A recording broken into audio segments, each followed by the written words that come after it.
One, put God first. Put God first in everything you do.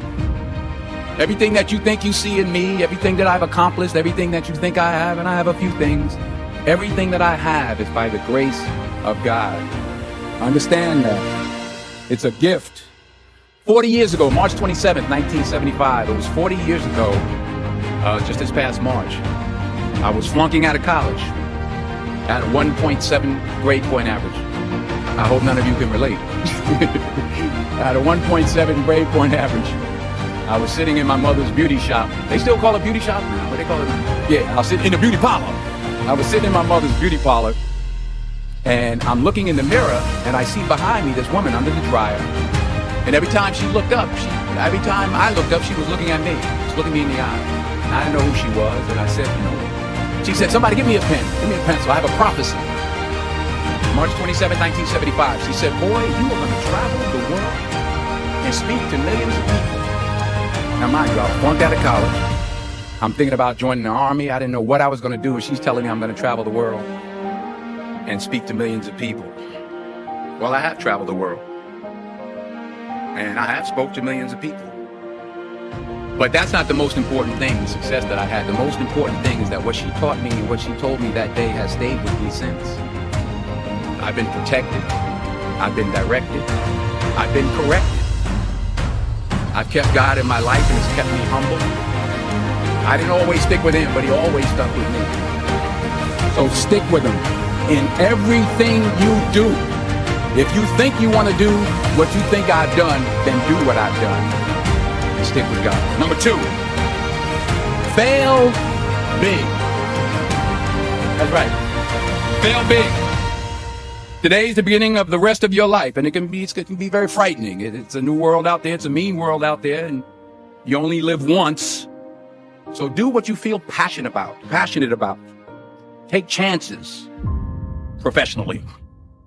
Don't be afraid to fail. There's an old IQ test was 9 dots, and you had to draw 5 lines with a pencil within these 9 dots without lifting the pencil.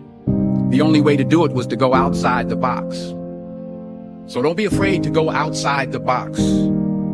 Don't be afraid to think outside the box. Don't be afraid to fail big, to dream big. But remember, dreams without goals are just dreams, and they ultimately fuel disappointment.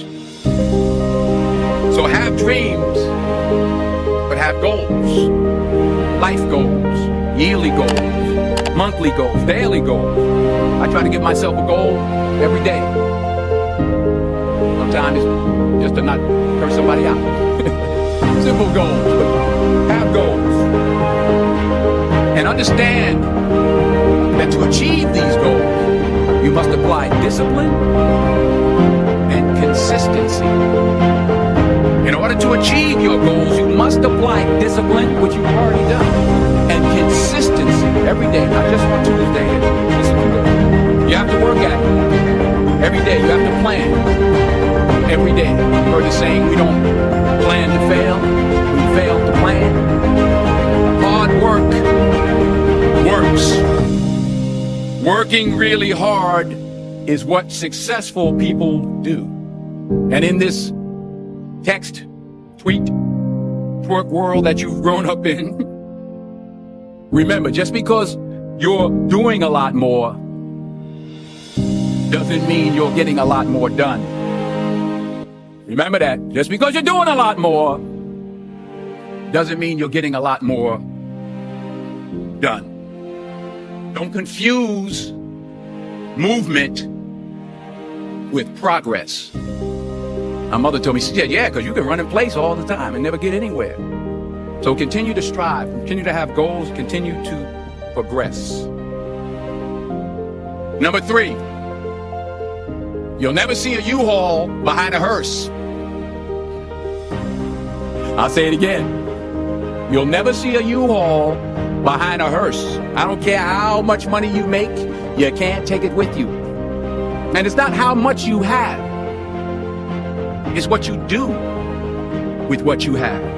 We all have different talents. Some of you will be doctors, some lawyers, some scientists, some educators, some nurses, some teachers. Yeah, okay. Some preachers.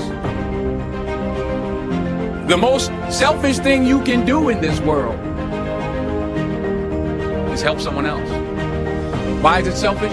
Because the gratification, the goodness that comes to you, the good feeling that I get from helping others, nothing's better than that. Not jewelry, not big house I have, not the cars, but it's the joy. That's where the joy is, in helping others. That's where the success is. Finally, I pray that you put your slippers way under the bed tonight, so that when you wake up in the morning, you have to get on your knees to reach them. And while you're down there, say thank you for grace. Thank you for mercy. Thank you for understanding. Thank you for wisdom. Thank you for parents. Thank you for love. Thank you for kindness. Thank you for humility. Thank you for peace. Thank you for prosperity. Say thank you in advance for what's already yours. It's how I live my life. That's why I am. One of the reasons why I am today. Say thank you in advance for what is already yours. True desire in the heart for anything good is God's proof to you, sit beforehand to indicate that it's yours already. I'll say it again. True desire in the heart, that itch that you have, whatever it is you want to do, that thing that you want to do to help others and to grow and to make money, that desire, that itch, that's God's proof to you. Sit beforehand already to indicate that it's yours. And anything you want good, you can have. Proclaim it. Work hard to get it. When you get it, reach back. Pull someone else up. Each one, teach one. Don't just aspire to make a living. Aspire to make a difference.